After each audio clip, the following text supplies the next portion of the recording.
Ya,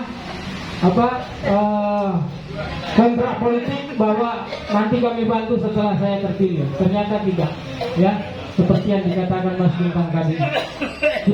Itu bukan kita karena benci Anies, bukan, ya. Tapi ada fakta-fakta memang yang Anies juga terlibat dalam soal konspirasi reklamasi Teluk Jakarta. Baik, kita lanjutkan. Oke, kembali lagi dulu. Oke. Lanjut. Ini kebetulan makin sore, makin ramai. Saya sudah lama pengen Mas Ruslan Buton itu menyampaikan apa yang menjadi unek-uneknya beliau. Apa menjadi unek-uneknya beliau sehingga beliau, karena selama ini kan di medsos, di media beliau ditangkap karena membela penduduk setempat yang diperlakukan tidak adil oleh perusahaan. Saya melihat ya, sebagai orang yang tiap hari di jalan bersama emak-emak, bersama buruh, bersama mahasiswa, kita punya ada ikon kita kayak di Filipina, ya, Bung Hendrajit, Honasan, ya. Kolonel Honasan, dia itu. Beliau ini Kolonel Honasan saya. Bayangan saya itu, kenapa sih nggak ada tentara yang berani gitu? Hanya dua, Lidot dengan Junior Gumilar. Junior Gumilar kemarin ditangkap lagi karena RDP dengan DPR. Ya, saya nggak tahu Om Ruslan mana? Oh enggak, ya. Nah, ini yang kita mau tahu banyak tentang cerita Om Ruslan, tentara melawan. Ini tentara aktif, bukan tentara yang cemeng, yang setelah pensiun gawe-gawean itu jadi sok idealis gitu loh. Ya kan? Padahal dulu waktu dia aktif ngapain gitu loh. Ya kan? Nah, ini baru asli saya bilang. Ini baru kita harapkan tentara kita seperti itu gitu loh. Ya, saya akan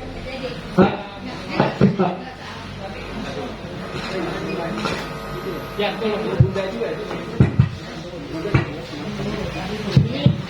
Ini di YouTube ada 5.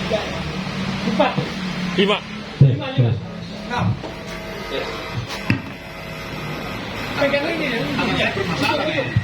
Tes 1 2. Kalau mati berarti tangan saya bermasalah. Assalamualaikum warahmatullahi wabarakatuh. Saya duduk apa berdiri bagusnya? Duduk. Kalau Pak Bintang berdiri, orang tua, saya duduk, kayaknya lucu ya. Berdiri ya. Ini Bang ya. Berdiri tepat. Iya. Yang saya hormati, yang saya cintai dan saya banggakan seluruh yang hadir di tempat ini. Tidak usah saya sebutkan satu persatu karena waktunya akan panjang. Langsung saja, tidak perlu juga memperkenalkan diri. Tidak perlu ya? Nggak usah.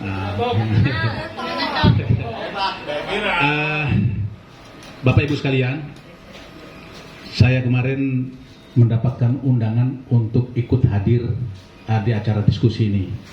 Tapi begitu saya datang, melihat temanya adalah negara keluarga Presiden Jokowi. Menarik, dan saya anggap ini temanya cukup unik, gitu ya.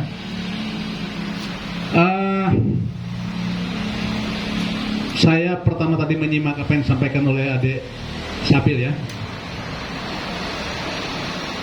Cerita tentang mahasiswa yang kita semuanya beranggapan bahwa mahasiswa saat ini tidak seperti dulu yang begitu sensitif ketika ada dinamika di lapangan yang terjadi untuk kebijakan-kebijakan pemerintah yang merugikan rakyat, maka mahasiswa ketika itu juga langsung tanggap dan turun ke jalan. Hari ini tidak seperti itu.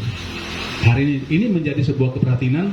Namun demikian, saya sendiri menganggap ini sesuatu hal yang memang diciptakan.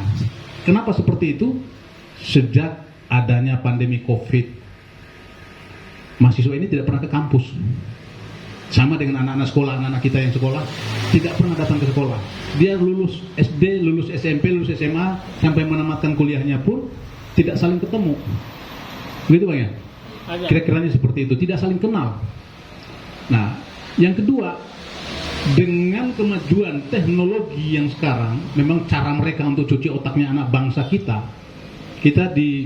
dicuci otaknya dengan berbagai macam permainan online. Jadi kita sekarang hampir generasi kita saat ini atau generasi kita hari ini lupa dengan jati dirinya sebagai anak bangsa yang harus cinta tanah air. Ini yang terjadi hari ini. Jadi ketika terjadi persoalan di dalam kebangsaan ini, ya sulit kita membangkitkan orang untuk peduli dengan bangsanya. Nah, kalau seperti apa yang disampaikan oleh Adek tadi, kita menemukan 10.000 mahasiswa yang berpemikiran seperti ini, terus 10.000 itu sebagai ujung tombaknya dan mengajak atau merangkul 10 sampai 20 sampai 100 orang lagi masing-masing, maka akan hadir jutaan mahasiswa yang peduli bangsa. Saya yakini tidak susah. Tapi persoalan yang hari ini terjadi adalah sangat sedikit orang yang punya pemikiran. Kalaupun ada, banyak dihantui oleh rasa takut yang berlebihan. Banyak orang yang bertanya, kenapa seorang Ruslan Buton berani membuat surat untuk Jokowi mundur? Saya jawab, itu bukanlah sebuah keberanian. Bukan sebuah keberanian, tetapi itu adalah ketakutan yang berlebihan. Rasa takut saya hancurnya bangsa ini, rasa takut saya hilangnya negeri ini. Tidak ada pilihan, saya harus bangkit dan berani bersuara, resikonya apapun itu. Jadi jangan pernah mengatakan bahwa Ruslan Buton pemberani, penakut. Takut rusak bangsa ini, takut hilang bangsa ini, takut musnah bangsa ini. Negeri yang kaya raya, negeri yang surganya dunia semuanya ada di Republik ini. Pak Gatot pernah bilang, semua kita punya, semuanya kita punya, tetapi sayang semuanya bukan punya kita.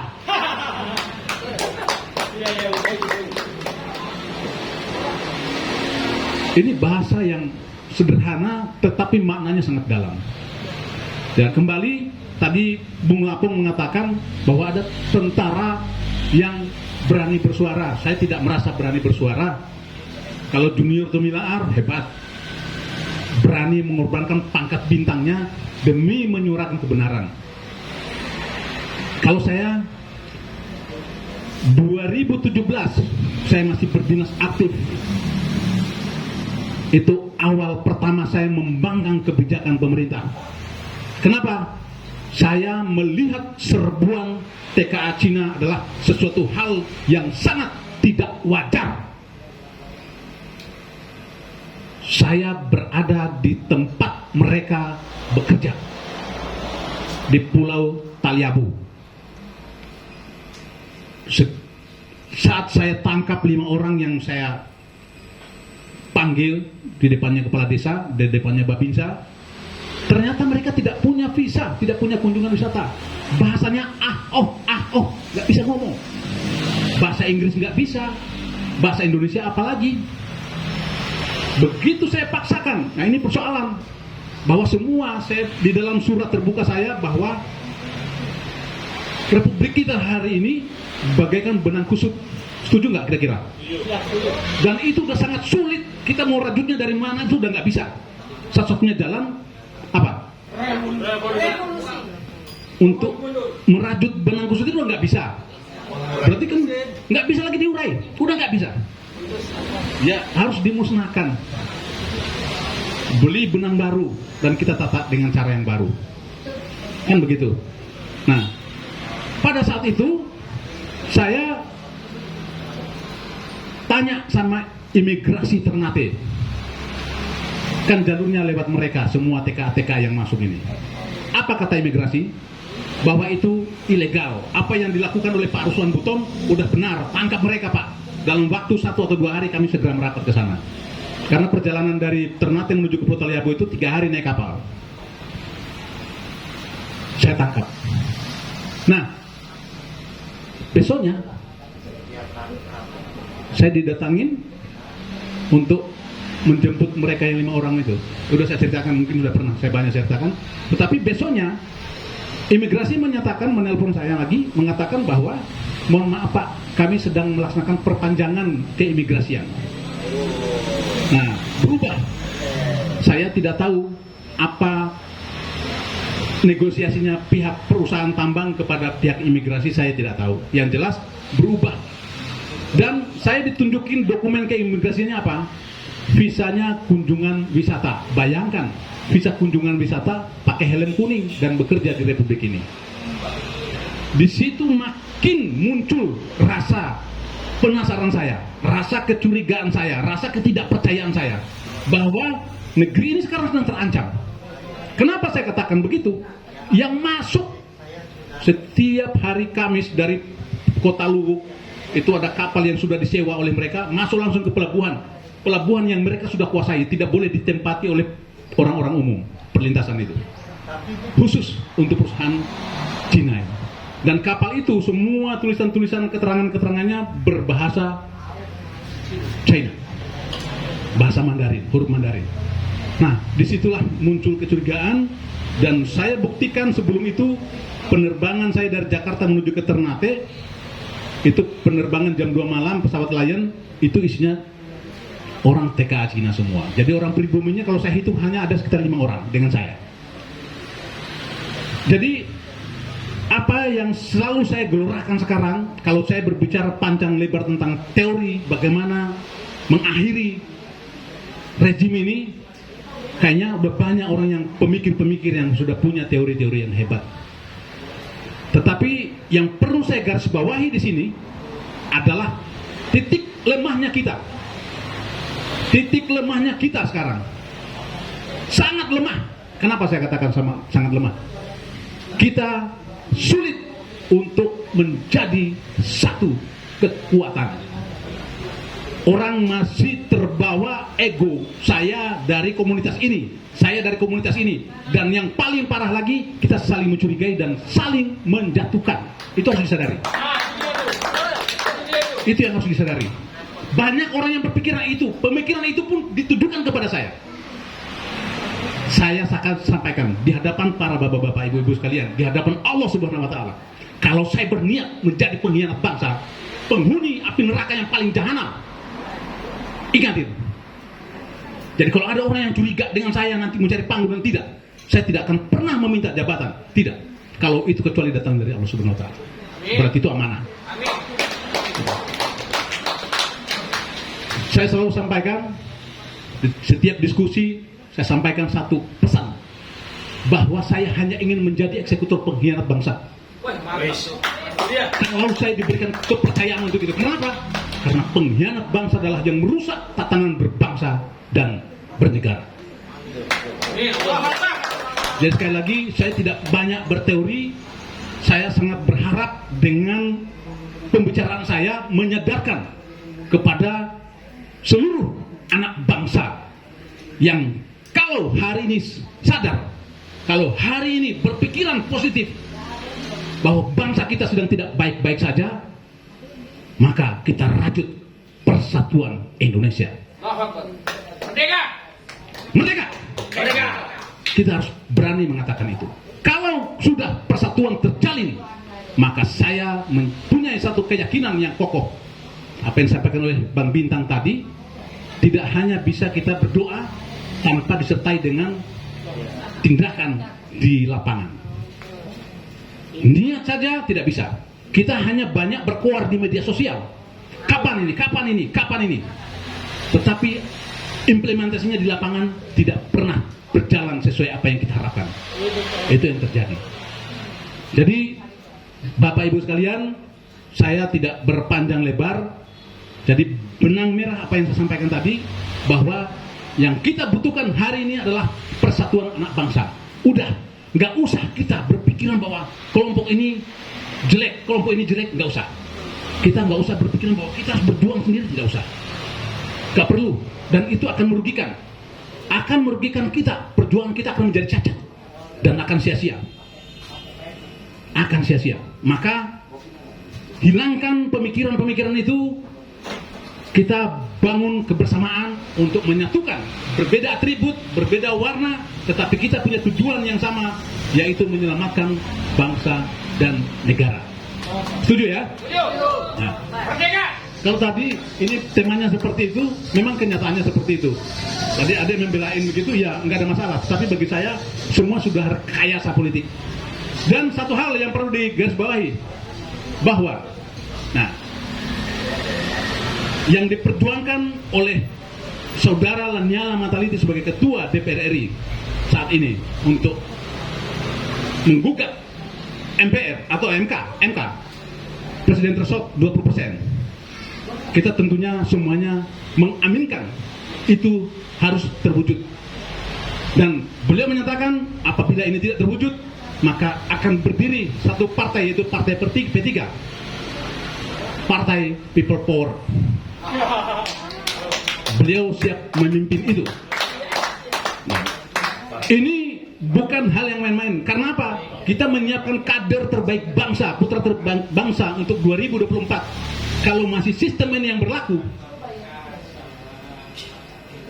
nggak usah buang-buang waktu, nggak usah buang-buang energi kita ke pemilihan, buang-buang duit, buang-buang anggaran, itu tidak akan. Masih tetap kelompoknya oligarki, masih tetap. Maka saya sudah kampanyekan di mana-mana. Saya kumpulkan para mantan-mantan tentara bahwa satu hal yang harus dilakukan oleh Republik ini adalah hancurkan oligarki. Hancurkan oligarki. Nah, jadi sekali lagi Bapak Ibu sekalian, kita tentunya tidak berharap semua putra-putra terbaik bangsa bisa kita tampilkan untuk berkompetisi secara sehat. Nah, jangan sampai nanti masih sistem yang mereka bentuk, mulai dari kardusnya, kotak suaranya pakai kardus dan digembok. Sudah CC itu. Sudah. Iya, 2024 pakai kotak suara. Masih kardus juga. Nah, kalau masih kardus juga, ya menurut saya, nah, tidak ada pilihan lain. Itu udah kebohongan semua. Udah kebohongan semua. Jadi sadarlah, bangkitlah. Poin yang paling tadi saya sudah garis bawahi, benang merahnya kita harus bersatu. Tetapi ancaman terdekat untuk kedaulatan bangsa, operasi intelijen dari Cina komunis. Mereka sudah menyusupkan orang-orangnya masuk, dan hari ini saya berikan informasi, ada satu orang saya yang memberikan informasi akurat, bahkan sampai titik lokasinya tidak saya sebutkan di daerah mana, dan foto-fotonya. Kebetulan mereka bisa masuk menyusup di dalam tim. Mereka berpura-pura menjadi bagian daripada itu, tetapi ternyata dia memberikan informasi yang luar biasa. Ada kelompok, saya tidak bilang dia TKA atau dia memang orang-orang infiltran yang sudah disiapkan dari sana, sedang membangun terowongan yang sangat panjang. Nggak usah saya sebutkan tempatnya di mana, tetapi itu datanya ada sama saya. Nah, mudah-mudahan orang yang memberikan informasi ini aman dan sehat, kita doakan. Orang pribumi yang seakan-akan dia masuk di bagian mereka, tapi mereka tidak sadar kalau dia sedang mencari data dan mengirimkan data. Kita berharap Republik kita sampai sepanjang masa tetap berkibar dengan bendera merah putih. Ya. Hari ini seorang Ruslan Buton mau jalan kemana banyak dicurigai. Banyak dicurigai. Kemarin saya menghadiri halal bihalal letting saya di Bandung. Ada yang menyampaikan pesan orang Mabes Angkatan Darat bahwa pimpinannya, nggak usah saya sebut ya, sudah mengerti kan? Pimpinannya pada saat mengambil apel perwira menyampaikan kepada perwira-perwira itu, ada di sini lettingnya Ruslan Buton nggak? Angkat tangan lah beberapa orang teman saya. Kamu jangan sampai seperti Ruslan Buton. Loh, kaget saya. Saya ini pengkhianat apa? Orang yang ingin merubah Pancasila saja didiamkan. Kalau kita yang ingin mempertahankan Pancasila sampai titik darah penghabisan, dicurigai. Apa kita harus diam? Saya tidak mengajak rakyat untuk melawan. Biarkan dengan cara saya sendiri. Saya rasa itu saja yang saya sampaikan. Terima kasih. Wassalamualaikum warahmatullahi wabarakatuh. Ini pembicaraan terakhir ini yang memberi kita kesimpulan tentang apa yang harus kita lakukan dan bagaimana. Pertanyaan, di tengah kita telah hadir Mas Hendrajit, ahli politik, ya. Tadi apa yang disampaikan berselanjutnya soal intelijen, ya. Saya juga dengan tanda kutip banyak mendapat informasi seperti yang disampaikan berselanjutnya, bahwa mereka sangat berkepentingan dengan copras-capres, ya. Tapi sebenarnya bukan hanya Cina, Amerika juga begitu, negara-negara. Cuma memang Cina ini kita curigai karena people-nya ikut. Nah, itu yang repot kita. Nah, ini kira-kira gimana ini Mas Hendra? Kita perlu pendapat dari seorang pakar dan ahli, ya kan, termasuk soal mahasiswa kita ini, gitu, ya kan. Karena begini, kemarin kita ini yang ada beberapa teman aktivis juga yang kita tugasi untuk menjadi induk semuanya lah mahasiswa untuk dia bisa berdialektika seperti yang diharapkan. Tapi saya lihat justru malah yang tadinya pertemuan nasional, ya kan, pertemuan nasional, Anda diundang kan, pertemuan nasional mahasiswa. Tapi itu gembar-gembornya 30.000 orang akan turun, kawan-kawan. Tapi setelah 3 hari mereka di Kasibul, ya, ternyata bertemu kita di lapangan itu tidak sampai 100 orang. Nah, ini persoalan juga ini. Nah, kenapa yang seperti yang diharapkan Mas Bintang, ya, masa seorang Soekarno bisa jatuh, Soeharto bisa jatuh, padahal ini kan. Oke, saya persilakan Mas.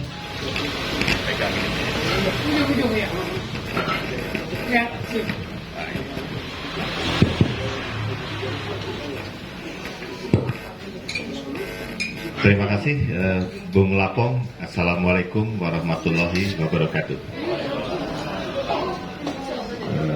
Saya tadi datang terlambat tapi sempat mengikuti uraian dari Bung Sabir tadi. Saya kira cukup menarik ya dari perspektif mahasiswa dan pemuda, terutama ketika memakai kata kunci dialektika. Ini memang penting sekali sebab anak-anak muda atau mahasiswa, bahkan di dalam pergerakan kalangan pemuda dan juga yang lebih dewasa, sebetulnya nggak hanya cukup dialektika, tapi romantika, dialektika, dan dinamika. Jadi rodinda. Nah, jadi romantisme itu antusiasme, semangat. Tapi biasanya kalau hanya larut di antusiasme dan semangat, akan nanti sering di dalam pergerakan itu mudah menjadi sasaran kontra intelijen. Nah, dialektika ini penting karena selain intelektual juga terbiasa benturan pemikiran, benturan sudut pandang, dan selama itu konteksnya bukan untuk debat kusir, tapi untuk kalau ibarat orang Jawa itu kalau gabah itu diayak supaya menghasilkan gabah, dan gabah itu menjadi beras, dan beras itu jadi nasi. Nah, dinamika ini persoalan kepekaan membaca konstelasi politik maupun konstelasi politik global, yang itu dinamika itu penting untuk menjabarkan strategi ke taktik. Nah, jadi kemungkinan terpancing oleh kontra intelijen yang seakan-akan kita bergerak menurut tujuan kita, padahal dalam prakteknya justru kita melayani tujuan pihak lawan atau musuh. Nah, ini mungkin selintas untuk coba mempertajam disampaikan Sabir tadi. Nah, sekarang ke topik yang memang bagian saya. Kalau ibarat novel atau film, saya ingin mulai dengan prolog. Prolog kalau di novel atau film itu snapshot awalnya itu yang tadi sempat disinggung Mas Bintang, prosesi kejatuhan Soekarno. Walaupun kemudian 67 masih menjabat presiden, Pak Harto itu, tapi sudah terjadi pergeseran kekuasaan. Sama nanti ujungnya adalah kejatuhan Soeharto. Nah, apa yang mau saya sampaikan di dalam prolog tentang kejatuhan Soekarno yang tadi tidak disinggung oleh Mas Bintang. Bung Karno itu di dalam pidato Nawaksara yang selalu dalam perspektif atau versi yang kontra Soekarno dan kontra nasionalisme era itu ya. Nawaksara itu seakan-akan dibaca sebagai pembelaan diri atau defensif atau cuci tangan. Tapi sebetulnya itu selain peringatan atau warning, itu juga penglihatan apa yang akan terjadi di era pasca Soekarno, dan akhirnya juga kita terbukti di era pasca Soeharto. Nah, apa itu?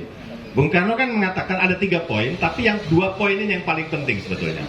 Pertama, kejadian G30S yang kemudian berujung pada gestok gitu, gerakan 1 Oktober 65 yang kontra terhadap gerakan 30, tapi itu sebagai alas untuk kejatuhan Bung Karno dan tatanan era Soekarno yang dibangun dari tahun 45 sampai 65 itu adalah keblingernya oknum-oknum pimpinan PKI. Nah, itu memang otokritik pertama dari Soekarno. Itu dia nggak bisa perkara dia kesannya bela, tapi itu udah jelas tudingan itu substansial. Oknum-oknum PKI yang keblinger. Tapi yang kedua yang nggak kalah penting, lihainya kaum nekolit. Artinya Soekarno otokritik. Dia sadar termasuk pada dirinya bahwa ada celah yang memang kemudian nekolim melakukan berat, dan skenario 65 itu sasaran antara kejatuhan dia. Dan Soekarno menyadari gue kalah ini. Tapi dia mengatakan revolusi yang dibangun Soekarno dari 45 sampai 65 tetap on the right track. Cuman gara-gara ini ya apa boleh buat, kita mundur 20 tahun ke belakang gitu. Nah, sekarang snapshot kejatuhan Soeharto 21 Mei 1998. Tadi Mas Bintang menarik menyinggung soal para rektor yang termasuk Miriam Budiarjo sebagai sesepuh 45, termasuk para akademisi menghadap Pak Harto. Nah, yang menarik kosakata Bu Miriam yang disampaikan Mas Bintang tadi itu sebenarnya sebuah reportase yang menarik ya. Ini harus ada perubahan tatanan baru. Dia nggak menyebut Soeharto harus lengser. Nah, tapi lagi-lagi nubuat Soekarno di Nawaksara itu terbukti. Tatanan yang baru yang dimaksud Miriam Budiarjo buahnya sekarang. Multi-partai sistem, demokrasi, tapi tidak dalam skema kerakyatan, tapi dalam skema kombinasi antara kapitalisme global atau kapitalisme berbasis korporasi dan yang kawin-mawin dengan feodalisme gaya baru. Jadi skema penjajahan gaya baru berkolaborasi dengan orang-orang lokal yang menganut feodalisme gaya baru. Tidak lagi Raden Mas, tidak lagi Kanjeng Tumenggung Raden Mas, tapi profesor, doktor, insinyur, CEO eksekutif perusahaan korporasi dan sebagainya, yang persis kayak raja-raja Jawa dulu. Dealnya sama pemerintah Belanda bukan wah nggak bisa, ini harus kita pertahankan, ini soal kedaulatan. Tidak seperti itu, tidak seperti Pangeran Diponegoro ketika akhirnya meletuskan perang Jawa. Tapi dia mengatakan oke, kalian boleh jajah kami, tapi kami sebagai mandor plus tenaga kerja ke bawahnya itu turunan kami semua. Nah, itu sekarang mindset itu dibangun di oligarki ini. Jadi oligarki ini kita harus lihat sebagai kemasan, jangan sebagai satu yang substansinya itu sendiri. Oligarki itu buah. Nah, menariknya, ironisnya dan tragisnya adalah yang dimaksud Miriam Budiarjo tanpa disadari dia sedang menyuarakan skema kapitalisme global yang lagi Barat memang lagi menunggu. Karena Pak Harto walaupun tidak sefrontal Soekarno masih pada tingkat-tingkat terbatas membentengi sektor-sektor strategis kenegaraan itu supaya tidak diambil atau diswastanisasi oleh skema kapitalisme global asing. Nah, tatanan itu yang kemudian menciptakan kolaborasi antara skema kapitalisme global dan feodalisme gaya baru dari para elit lokal ini yang terjabarkan strukturnya terlayani melalui sistem multipartai berikut undang-undang pemilu, undang-undang parpol, undang-undang perekrutan kader-kader partai untuk ke DPR, ke DPRD, ke pejabat publik di pemerintahan eksekutif. Itu buahnya seperti itu. Jadi kalau kemudian lahir seorang Jokowi atau bahkan sebelumnya SBY atau bahkan pada tingkat tertentu Megawati dan Gus Dur, yaitu tumbuh dari tanah yang topografi tanah yang seperti itu. Nah, maka dari itu kalau bicara kembali ke UUD 45, itu saya kira memang ide bagus dan inspiratif. Tapi yang disayangkan adalah tidak pernah mengkaji dan menyentuh satu hal yang lebih prinsip dari UUD 45 atau pembukaan Undang-Undang Dasar 45 yang 4 alinea itu. Karena itu, Bapak Ibu dan teman sekalian, pembukaan UUD 45 itu hanya sekedar teks dan dokumentasi dari peradaban dan budaya kearifan lokal bangsa kita yang dijabarkan di dalam pembukaan Undang-Undang Dasar 45 yang 4 alinea, khususnya yang alinea keempat menyangkut tujuan berdirinya pemerintahan negara Republik Indonesia. Nah, apa yang menarik di dalam pembukaan Undang-Undang Dasar 45 yang yang mewakili atau merepresentasikan peradaban dan budaya kita sebagai tanah itu, sebagai alas.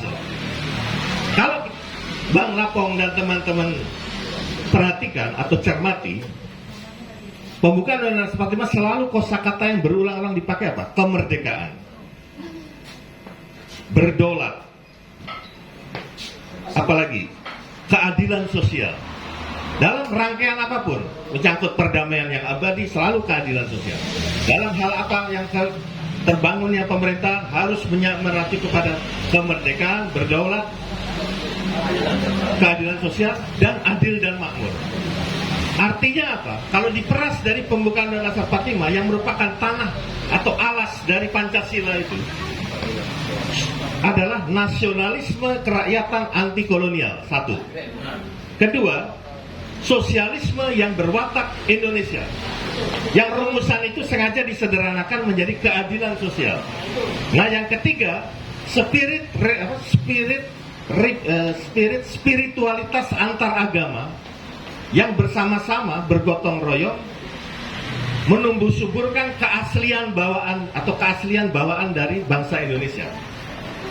Jadi agama-agama bukan di level syariat, apalagi terus dipertentangkan antara satu agama dengan agama lain, tapi menyadari semua agama yang resmi, yang 5 agama itu merupakan daya spiritual yang sama-sama harus bersinergi untuk apa? Untuk memantik dan memunculkan keaslian bawaan dari bangsa kita ini.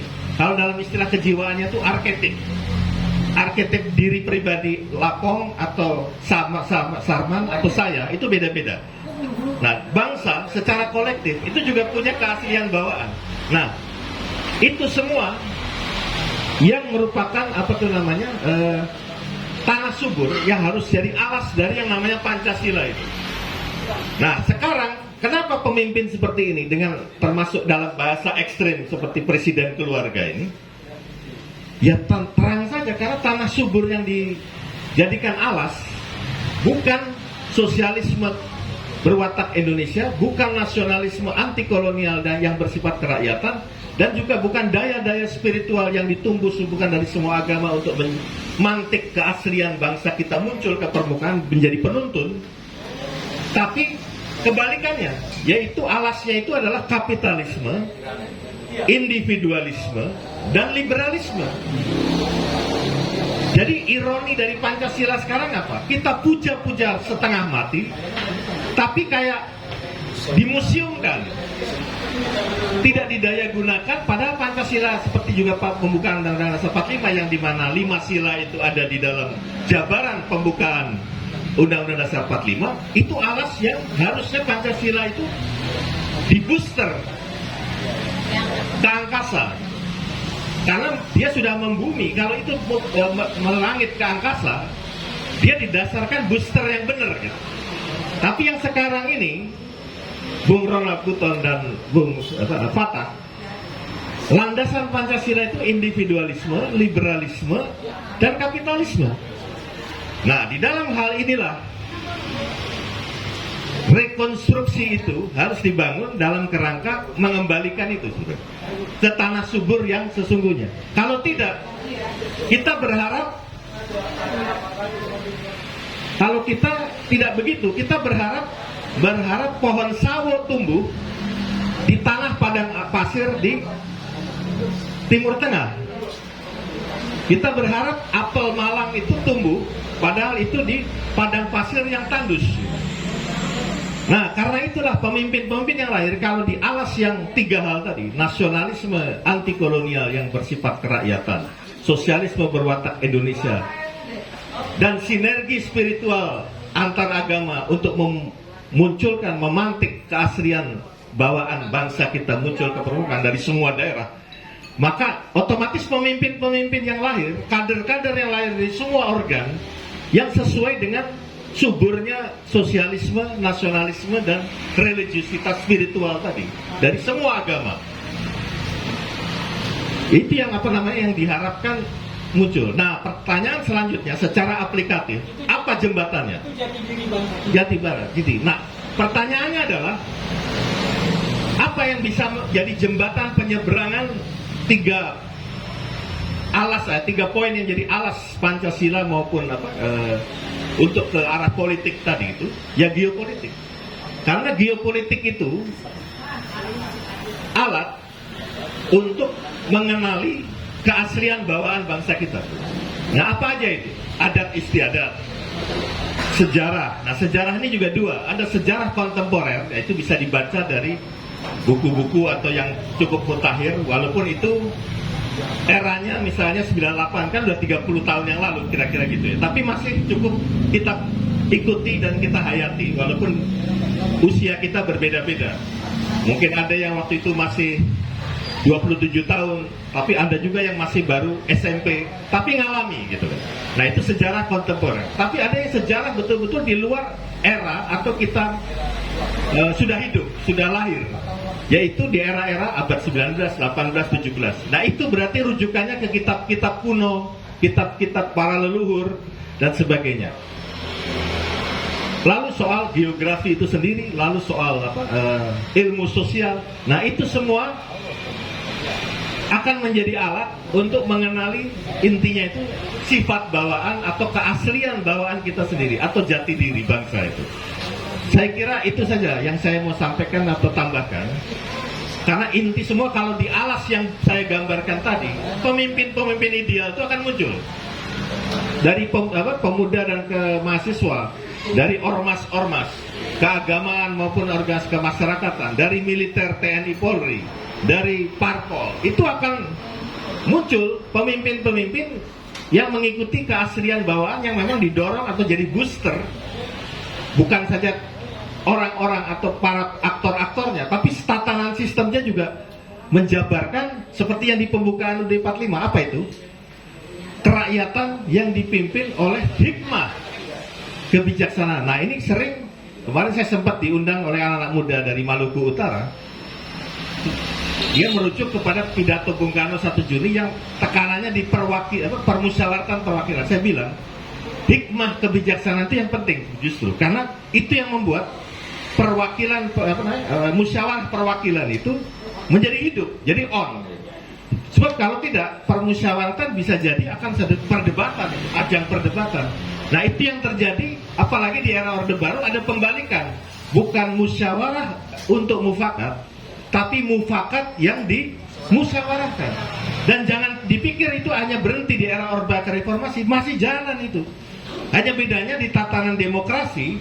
Coba ya perhatikan, yang nyusun draft-draft undang-undang, omnibus law, terus undang-undang minyak, undang-undang yang strategis, undang-undang IKN itu kan mufakat yang dimusyawarahkan, cuman payungnya demokrasi. Kalau zaman Pak Harto malah lebih elegan, misalnya dengan Dewan Hamkamnas, itu dapurnya itu.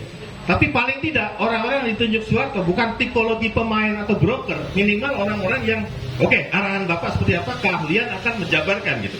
Entah yang dari militer, dari Hankam, dari ekonomi apa. Nah, itu yang GBHN, banyak dari Dewan Wakanat, nah baru dibawa ke parpol-parpol yang dipakai itu tadi musyawarah yang mufakat ya, dimusyawarahkan. Tapi paling tidak dari segi mutu masih lumayan. Tapi yang sekarang ini di era demokrasi betul-betul hanya monopoli pemain-pemain kunci komisi, pemain-pemain kunci fraksi, dan pimpinan partai koordinasi dengan pimpinan DPR dan wakil-wakilnya. Nah itu akhirnya ya seperti itu. Nah itu adalah kenapa? Karena tanah subur yang tadi kapitalisme, liberalisme, individualisme yang dijabarkan di tatanan dan struktur politik yang melahirkan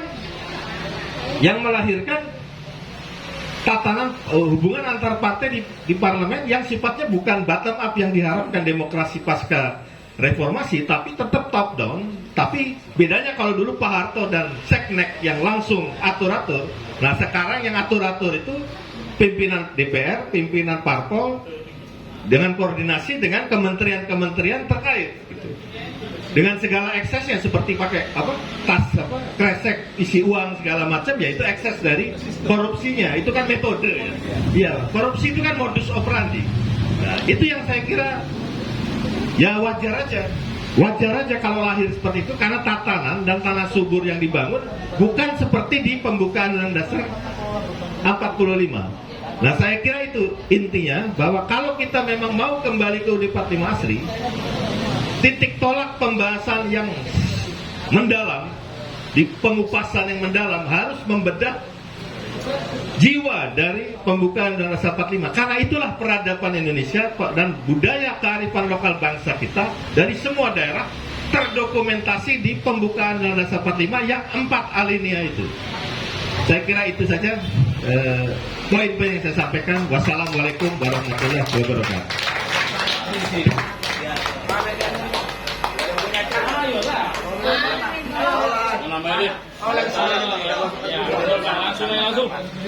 Langsung.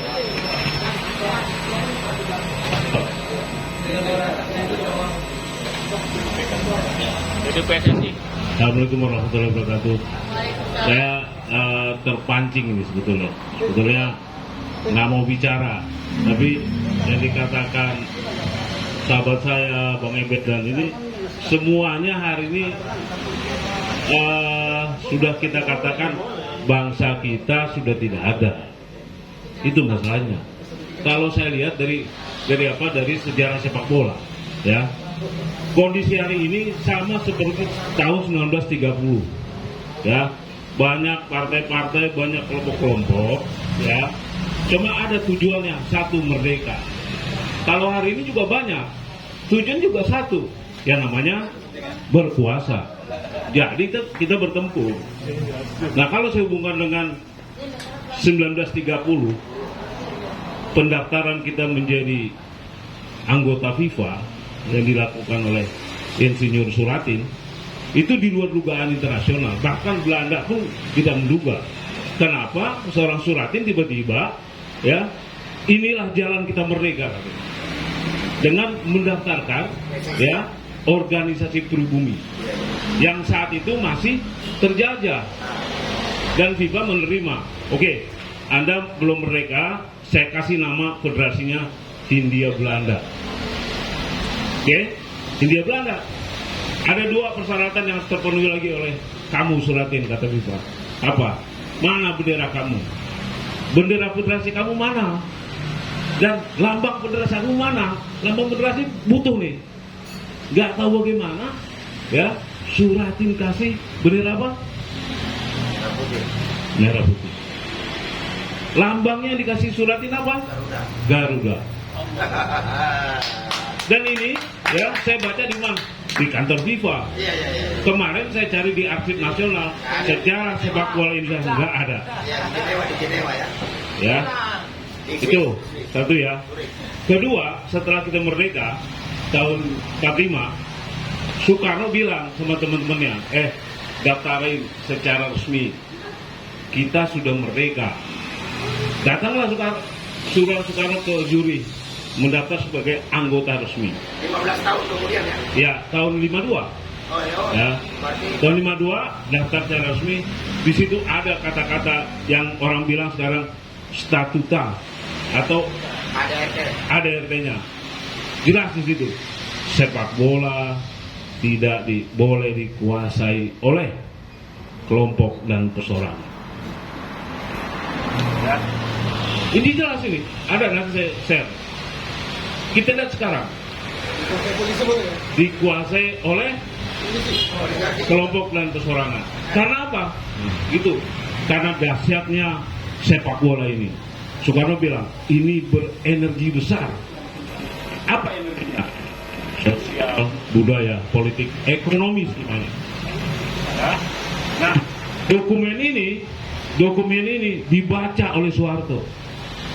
Dokumen ini, makanya kekuatan dari sepak bola itu apa? Loyalitas kedaerahan, yang namanya perserikatan.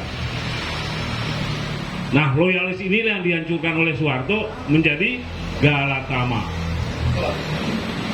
Oke?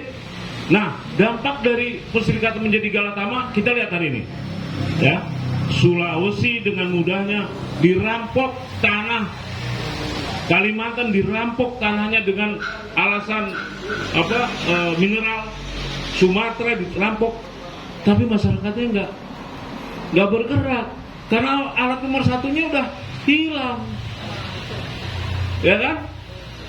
Jadi kalau kita bisa katakan ini kepada masyarakat sepak bola, saya bisa mewakili.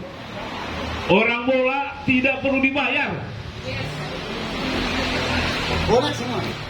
Orang bola tidak perlu dibayar karena semuanya dilakukan ini. Dan itu memang sudah ada catatan sejarah. Dan setiap yang berkuasa hari ini pasti dia bilang sepak bola jangan sampai diambil, direbut oleh siapa? Oleh orang yang cinta tanah air. Itu syarat mutlak. Nah, ada momentum hari ini nih. Momentumnya apa? Anak presiden akan mengambil ketum PSSI. Hari ini kita dengar bahwa Kaisang ya akan mengambil ketum PSSI. Banyak alasannya, mungkin karena tahun depan kita tuan rumah Piala Dunia Junior. Pengennya Kaisang lebih populer dari sepak bola. Nah, saya kemarin dari Medan. Saya berjalan terus nih. Mudah-mudahan minggu depan saya tembus ke Jayapura. Untuk apa? Karena saya kembali menjadi organisasi penjajah. Yaitu apa? Dengan masuknya naturalisasi. Itu adalah ya.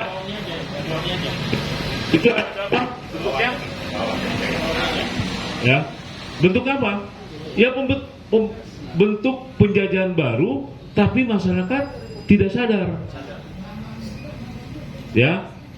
Cara dia mengamputasi setelah Galatama dimunculkan hilangnya perserikatan, lebih gila lagi adalah 540 kabupaten kota, ya, yang di bawahnya itu ribuan kelurahan dan kecamatan tidak dikasih hak suara untuk memilih siapa ketum PSSI. Yang boleh adalah 34 provinsi. Kemarin terakhir Iwan hanya boleh ya suara yang hanya 86. Dampaknya apa? Ya, 540 kabupaten kota dengan ribuan, dan itu adalah jantungnya daripada sepak bola, tidak menghasilkan apa-apa. Hari ini datanglah pemain-pemain asing, ya, dan kita kembali kepada nifu. Waktu kita dijajah dulu. Sebenarnya sepak bola itu bukan ya saya nggak tahu kalau sebagian kita mengatakan hanya permainan. Sepak bola itu adanya Pancasila. Di sepak bola itu ada Pancasila, ada ketuhanan, ada kemanusiaan yang beradab, ada persatuan, ada musyawarah mufakat dan keadilan. Di Indonesia untuk sepak bolanya yang hilang pertama kali apa?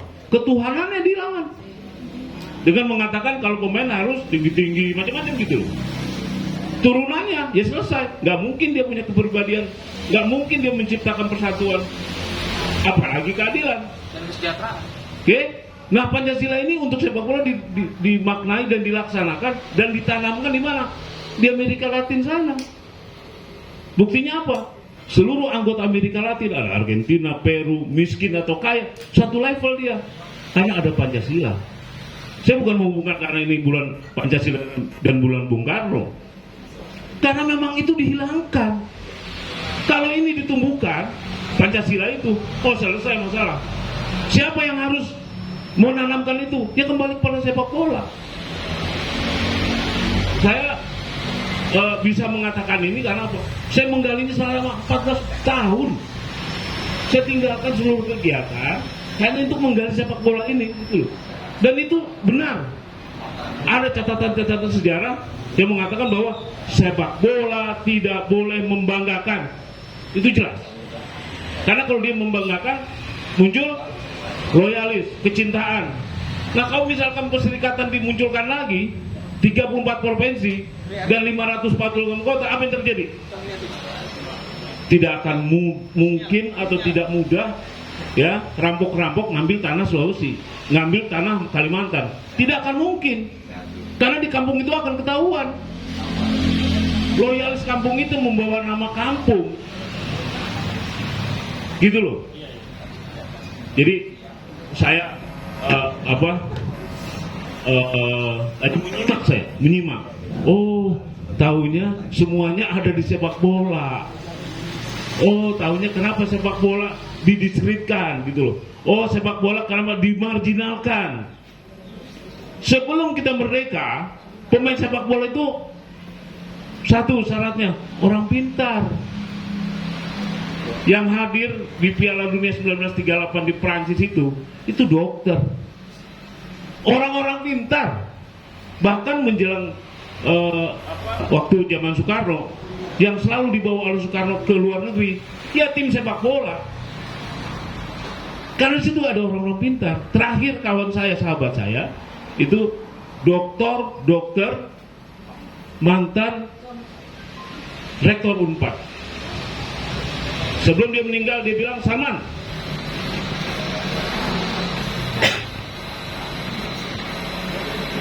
apa dia bilang, saya titipkan satu dia.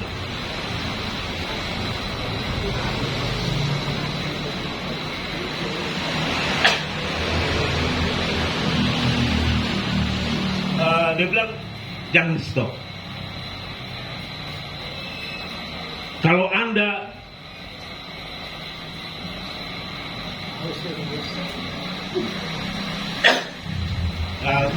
sorry. Emosi. Berarti emosional. Jadi dia bilang gini, kalau saya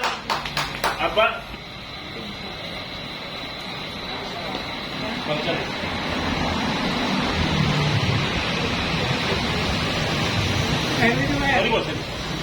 ya, dia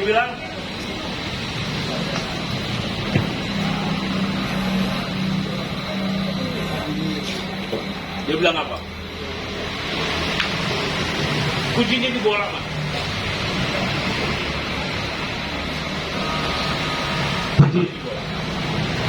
Tentara, polisi, rakyat, mau miskin, mau kaya, kalau lu bisa sadarkan sejarah sepak bola, hanya satu langkah. Tapi kalau lu nggak punya nafas lagi, ya gini, harus diceritakan. Lu harus menceritakan apa inti sari daripada sepak bola Indonesia. Tapi lu, kalau lu nggak mampu, ya titipkan atau sejarahkan. Atau nggak lama kita berpisah, meninggal bos. Jadi makanya gue nggak mungkin berceramah lah di senior-senior ini. Tapi karena dia bilang tadi ada Pancasila, ada agama gitu ya. Lah taunya di Pancasila itu pertama kali ketuhanan. Di bangsa ini ketuhanan dihilangkan. Karena yang jadi korupsi, perbedaan itu ketuhanan. Saya pikir itu ya. Gua minta maaf deh. Gua Oke, muncul lah. Oh iya, iya. Pasok dulu.